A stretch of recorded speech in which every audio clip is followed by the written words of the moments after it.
આસપાસ પાઠ નંબર 17 પત્રનો પ્રવાસ. આ પાઠમાં આપણે પત્ર લખવાથી માંડી અને જે વ્યક્તિને આપણે પત્ર લખેલો છે તે વ્યક્તિ સુધી પહોંચે ત્યાં સુધીની પ્રોસેસ આપણે સમજવાની છે.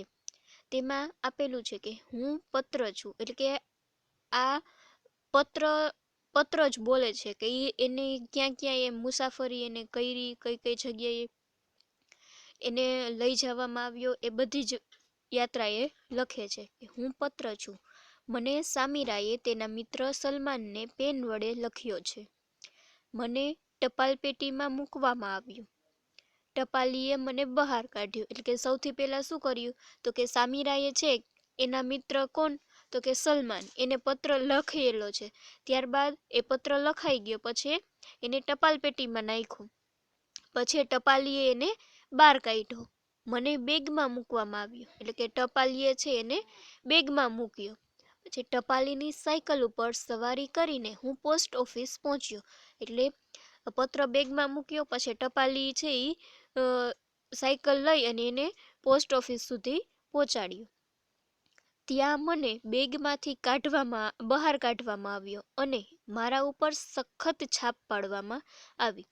હવે પોસ્ટ ઓફિસે પહોંચી અને બેગમાંથી એ પત્રને બહાર કાઢ્યો અને એના ઉપર છાપ એટલે કે સિક્કો મારવામાં આવ્યો. છાપ વડોદરાની હતી, જ્યાંથી મારી સફર શરૂ થઈ. એટલે કે એ છાપ કયા શહેરની હતી તો કે વડોદરાની. એટલે ત્યાંથી છે એ પત્રની સફર શરૂ થઈ. મારા ઉપર છાપ લગાવ્યા પછી મને મોટી બેગમાં મૂકવામાં આવ્યો. એટલે કે મારા ઉપર એને છાપ લગાવી દીધી એટલે મોટી બેગમાં મૂકવામાં આવી.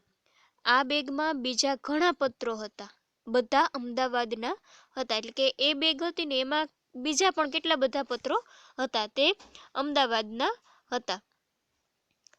લાલ રંગની ટપાલ વિભાગની ગાડીએ મને રેલવે સ્ટેશન ઉતાર્યું. એટલે કે લાલ રંગની જે ટપાલની ગાડી હતી એને ક્યાં લઈ ગયા તો કે રેલવે સ્ટેશને. ત્યાંથી મને અમદાવાદની ટ્રેન મળી. એટલે કે ત્યાંથી છે એ અમદાવાદ પત્ર બધા છે એ પહોંચાડવાના હતા.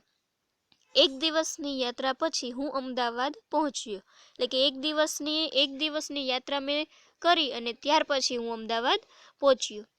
સરનામા પર લખેલા વિસ્તાર મુજબ મને અલગ કરવામાં આવ્યો. એટલે કે જે સરનામું લખેલું હતું એ વિસ્તાર મુજબ છે એ અલગ કરવામાં આવ્યા બધા જ પત્રો. અહીં મારા પર બીજી છાપ પાડવામાં આવી.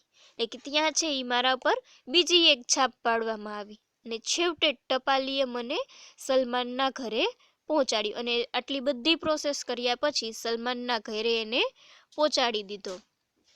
ત્યારબાદ પાછળનું પેજ છે 114 નંબર, કે નીચે ચિત્રમાં પત્રની મુસાફરી આપેલ છે. અહીં ચિત્રો ક્રમ મુજબ નથી, તેને યોગ્ય ક્રમમાં ગોઠવવા વર્તુળમાં ક્રમાંક લખો. એટલે કે અહીંયા તમને 8 ચિત્ર આપેલા છે, એ યોગ્ય ક્રમમાં આપેલા નથી, એમાં તમારે ક્રમ મુજબ છે એમાં આંકડા લખવાના રહેશે. હવે સૌથી પહેલા આપણે શું કરીએ તો કે પત્ર છે એ લખીએ. એટલે કે એક છોકરો જો પત્ર લખે છે એ બોક્સમાં તમારે 1 નંબર કરવાનું. ત્યારબાદ પત્ર લખી અને આપણે ક્યાં ટપાલ પેટીમાં નાખવા જાય તો સૌથી પહેલા જો ટપાલ પેટીમાં પત્ર નાખે છે એવું ચિત્ર છે 2, એટલે એમાં તમારે 2 નંબર લખવાના. ત્યારબાદ એ 2 નંબર લખ્યા બાદ એમાંથી છે ટપાલી આવશે અને એની બેગમાં નાખશે. એટલે કે એક ભાઈ છે એ પત્ર બધા કાઢે છે, એ ચિત્ર છે 3જા નંબરનું, તો એ તમારે ત્યાં 3 નંબર કરવાના. ત્યારબાદ એના ઉપર છાપ પાડવામાં આવે છે, ત્યાં 4 નંબર. ત્યારબાદ વિભાગ પ્રમાણે જે શહેર પ્રમાણે પત્રને અલગ કાઢવામાં આવે છે, તો એ અમદાવાદની 2 કોથળી છે એમાં 5 નંબર. ત્યારબાદ બીજી જે ટપાલ પેટી જે અમદાવાદની જે પોસ્ટ ઓફિસ છે ત્યાં લઈ જવામાં આવે છે અને વિસ્તાર પ્રમાણે અલગ કરવામાં આવે છે. એટલે એક બેન વિસ્તાર પ્રમાણે અલગ કરે છે, એ છેલ્લું ચિત્ર છે, ત્યાં 6 નંબર. ત્યારબાદ એ ટપાલી છે એ ટપાલ લઈ અને જે સરનામું હતું તે સરનામે છે એ પત્ર નાખે છે, એટલે ત્યાં 7 નંબર અને છેલ્લે છે એના મિત્રને પત્ર મળે છે ત્યાં 8 નંબર લખવાના રહેશે. ત્યારબાદ આગળના પેજ ઉપર તો કે